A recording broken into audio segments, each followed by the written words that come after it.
میں اکبر الدین اویسی جسے قانون ساز اسمبلی کا رکن منتخب کیا گیا ہے، اللہ کے نام سے حلف لیتا ہوں کہ میں قانون کی روح سے رائج دستور ہند کا وفادار اور فرما بردار رہوں گا، ہندوستان کے اقتدار اعلیٰ اور اس کی سالمیت کو برقرار رکھوں گا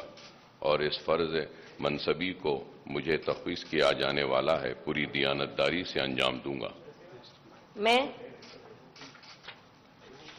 میں اکبر الدین اویسی رکن تلنگانہ قانون ساز اسمبلی اللہ کے نام سے حلف لیتا ہوں کہ میں ایوان کے قواعد کا پابند رہوں گا،